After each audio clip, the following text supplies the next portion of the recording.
Juba mitme aasta eest lahkus Lexuse tootevalikust ruumikas ja äge sedaan GS, seda ei saa enam uuena osta mitte üheski maailmapaigast ja ka kompaktne populaarne sedaan IS on Euroopa turult lahkunud, nii et kui sa tahad osta enam-vähem normaalse summa eest normaalmöördus sedaani, peaks ES olema sinu ainus valik ja võimalus.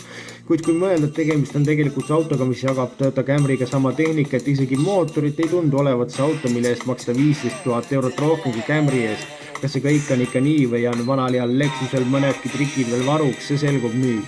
Tere tulemast taas kord kaasa olema naisliksel proovisõidule. Uuenenud ES näeb vägagi sarnane välja siis eelnevale mudelile ja tegelikult ongi tal ees lihtsalt need LED-tuled veidikene ägedamad ja siis teistsuguse virvendusega ja see iluvõre omab nüüd rohkem Lexusel omaseid L-tähelisi ja nurgeliseid kohti siis. Ja materjalid on tal muidugi vägagi head ja Mark Levinsoni 17 kõlariga helisüsteem on olemas ja 8-toline või paremas varustuses 12,3-toline multimeediasüsteem, mida saab juhtida puututundlikult või siis ka selle Lexuse hiirega. Ja seal on olemas siis Apple CarPlay juhtmevabalt ja Android Auto paraku juhtmega. Ega telefoni nagu näha saab panna juhtmevabalt laadima. Ja see kõik näeb vägagi hea välja, kuigi see ekraan multimeediasüsteem ei ole nii moodne kui rivaalidel, on ikkagi kõik seal väga hästi paigal ja ka nuppe on seal oma jagu ja need pole kuskil ära kadunud ja näeb ta päris ilus välja.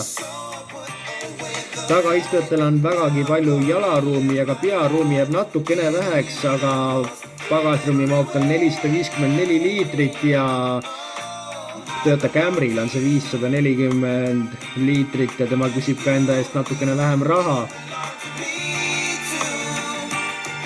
Ja ka LFA-lt pärit see digitaalne näidikupaneel on endiselt tal olemas ja see teeb ta ka vägagi ägedaks. Ja rool on tal elektriliselt reguleeritav ja analoogne kell on tal olemas. Mootoriks tal tõepoolest sama mootor, mis valikus nii RAV4 kui ka Camry'l 2,5 liitrine vabalt hingav bensiinimootor, mis on ühendatud siis hübriidajamiga, mis kogu võimsuseks produtseerib siis 160 kilovatti 218 hobojõudu.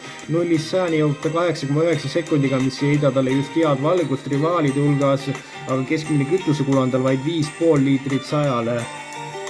Ja USA's pakutakse talle ka 3,5 liitrist vabalt hingavat V6 mootorit, aga eurooplased seda paraku ei saa.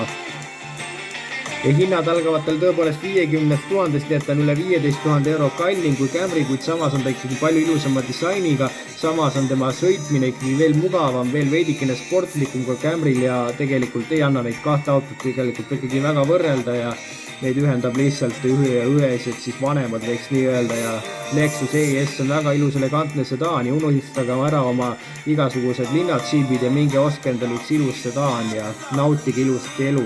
Selline oli sellekordne naisliksel proovisid, me teiega kohtume juba nädala pärast, seniks aga liigelge turvaliselt ja kohtume taas.